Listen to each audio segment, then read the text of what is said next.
नमस्कार, आचरण के साथ मैं हूं टीएन मनीष, हाजिर हूं आज का मुद्दा लेकर।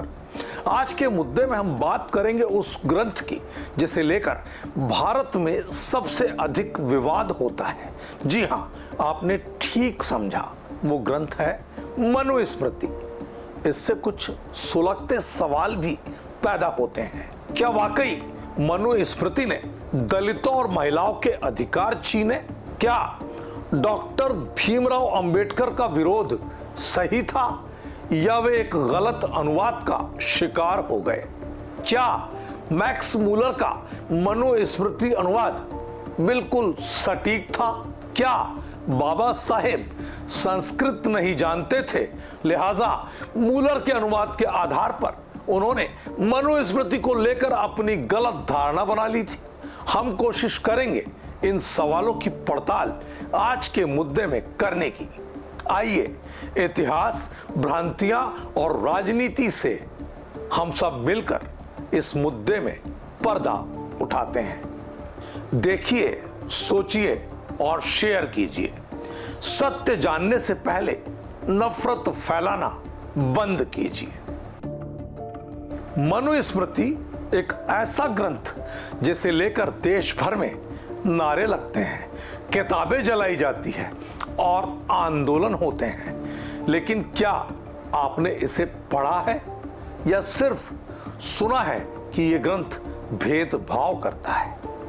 आज हम मनुस्मृति और अंबेडकर के संघर्ष की पूरी सच्चाई जानने की कोशिश करेंगे। 25 दिसंबर 1927 महाड़, महाराष्ट्र, जहां डॉक्टर भीमराव अंबेडकर ने मनुस्मृति की प्रतियां जलाई।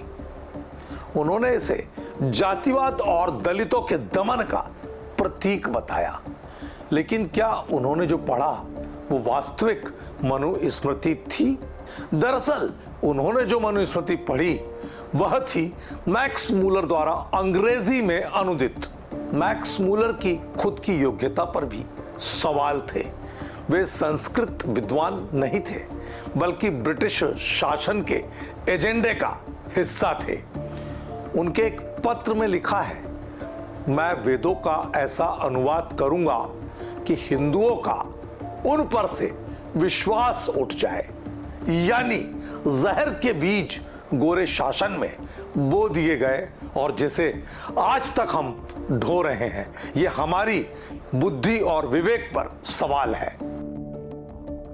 मनुस्मृति को जातिवाद का मूल कहने वालों से सवाल है, क्या उन्होंने इसे मूल संस्कृत में पढ़ा है? मनुस्मृति में केवल 4 वर्ण ब्राह्मण, क्षत्रिय, वैश्य और शूद्र का उल्लेख है। दलित शब्द का कोई जिक्र नहीं है और इसमें स्पष्ट कहा गया है कि ब्राह्मण शूद्र बन सकता है और शूद्र ब्राह्मण।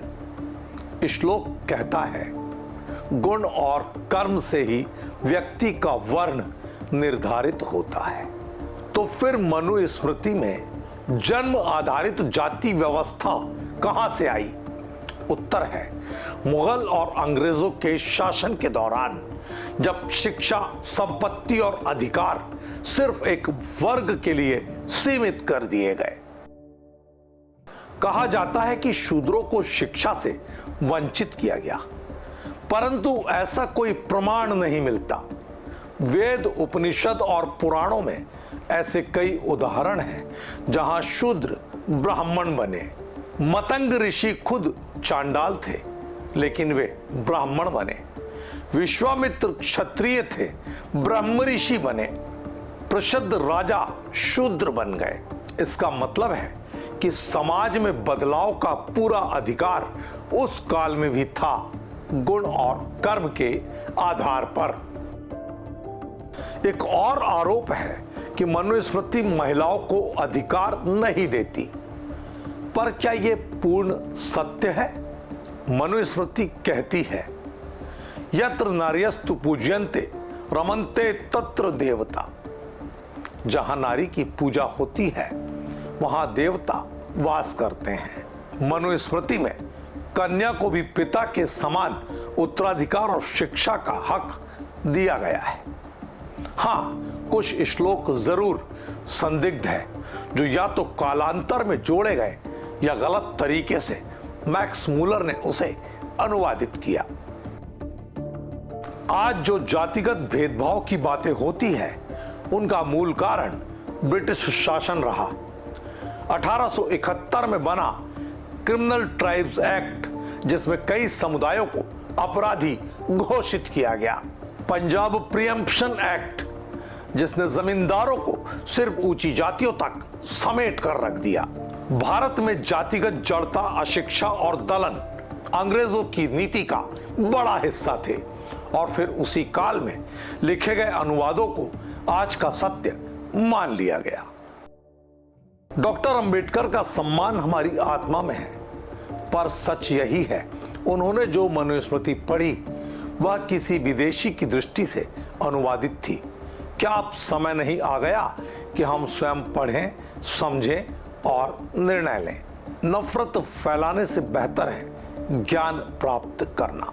मनुस्मृति एक आईना है, पढ़िए, समझिए, फिर विचार कीजिए।